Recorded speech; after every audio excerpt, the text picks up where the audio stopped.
Já parou para pensar como uma nação inteira, gigante como o Brasil, consegue traçar um rumo para sua educação por uma década inteira? Pois é, a resposta está num plano. Um plano super ambicioso, cheio de detalhes e, o mais importante, com força de lei. E é sobre ele que a gente vai conversar hoje, o Plano Nacional de Educação. Bom, então qual vai ser o nosso roteiro? Primeiro, a gente vai entender o que é, afinal, esse tal de PNE. Depois, vamos dar uma olhada lá atrás nas suas raízes históricas. Em seguida, vamos ver como o plano atual foi criado, numa negociação bem intensa. Daí, a gente mergulha nas 20 metas do plano e, para fechar, vamos discutir os desafios de transformar tudo isso em realidade. Então, vamos lá. Começando pelo básico, né? O que é exatamente o Plano Nacional de Educação, o PNE, o que ele significa na prática e por que ele é considerado tão importante para o país? Pois é, essa é a grande pergunta. E a resposta passa por criar um plano nacional, um plano gigantesco, que não é só uma sugestão, não. Ele tem força de lei. É a tentativa de botar todo mundo remando na mesma direção. Basicamente, o PNE é isso: um grande mapa do caminho para a educação brasileira. É um compromisso firmado em lei, válido por 10 anos, que diz, olha, esses são os nossos objetivos e é assim que a gente vai tentar chegar lá, desde a creche até a universidade. E aqui está um ponto crucial. Isso não é só um plano de governo, uma ideia passageira. A obrigação de ter um plano desses vem lá de cima, da própria Constituição Federal. Ou seja, é um dever do Estado brasileiro.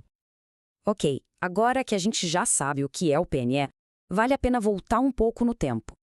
Porque, olha, essa ideia de ter um Plano Nacional para a Educação não nasceu em 2014, não. Na verdade, essa é uma história bem longa. Dá para acreditar? Quase um século atrás, em 1932, um grupo de educadores super importante já dizia com todas as letras: o problema do Brasil é a falta de um plano único, de continuidade. Sem isso, segundo eles, fica tudo fragmentário e desarticulado. Parece que eles já tinham sacado tudo, né? E essa linha do tempo aqui mostra bem essa novela. Começou com um manifesto, virou uma ideia na Constituição, teve uma primeira versão que não era lei, e demorou, viu? Décadas e décadas de luta até que o Brasil tivesse, de fato, um plano com força de lei, obrigatório para todo mundo. E isso tudo nos traz para o plano mais recente, o de 2014.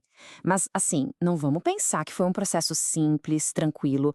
Pelo contrário, foi uma verdadeira batalha, com muito debate, muita disputa, refletindo as diferentes ideias sobre qual deveria ser o futuro da educação no Brasil.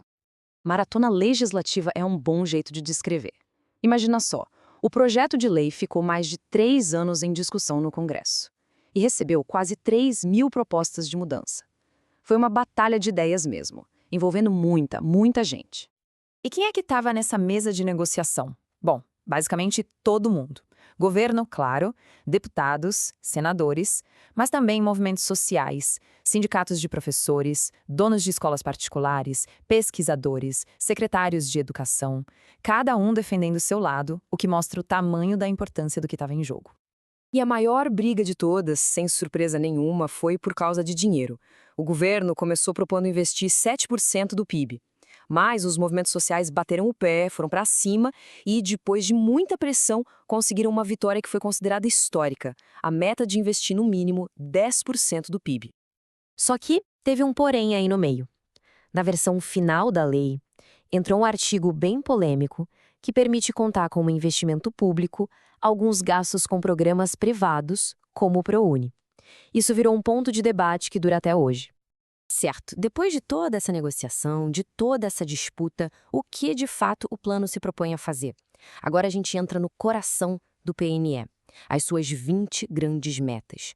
São elas que dizem preto no branco onde o Brasil queria chegar. São 20 metas, é bastante coisa. Mas para a gente ter uma ideia geral, dá para agrupar em 4 grandes sonhos, 4 ambições. Garantir que todo mundo tenha acesso à escola, melhorar a qualidade do ensino, valorizar os professores e, claro, investir muito mais dinheiro na área. E se tem um número para a gente guardar de todo esse plano, é este aqui, 10%. Essa é a meta de investimento do PIB em educação pública. É um motor financeiro que foi pensado para fazer todas as outras 19 metas acontecerem. Mas não é só sobre dinheiro, o plano também estabeleceu metas bem claras de qualidade usando o IDEB como termômetro. O IDEB é um índice que mistura as taxas de aprovação dos alunos com as notas deles nas provas nacionais. A ideia era fazer esses números subirem. Bom, ter um plano tão detalhado e ambicioso no papel já foi uma vitória e tanto. Mas aí vem a pergunta que não quer calar. Como é que se tira isso do papel e se transforma em realidade? É agora que a gente fala sobre os desafios de colocar o plano para funcionar. É exatamente isso que essa citação diz. A aprovação da lei não foi a linha de chegada, de jeito nenhum. Foi, na verdade, o tiro de largada. O trabalho de verdade estava só começando. Para a coisa toda funcionar, o caminho era mais ou menos este. Primeiro, os estados e municípios precisavam criar seus próprios planos alinhados com o nacional. Segundo, era preciso criar um sistema para coordenar todo mundo. E terceiro, e talvez o mais importante, monitorar o tempo todo para ver se as metas estavam sendo cumpridas. E para fazer esse monitoramento, foi criada uma estrutura com 4 pilares. A ideia era ter vários órgãos de olho no andamento do plano, tanto do governo quanto da sociedade civil, para garantir que as coisas não saíssem dos trilhos e para poder cobrar resultados. No fim das contas, o PNE é isso, um roteiro, um mapa muito bem desenhado. Mas o mapa, sozinho, não leva a lugar nenhum. Precisa de alguém para dirigir o carro, e nesse caso, quem dirige são os governos, os educadores, a sociedade toda, junta. O plano existe, as metas são claras, a grande questão que fica no ar é: o Brasil vai conseguir seguir esse mapa e transformar essa visão em realidade?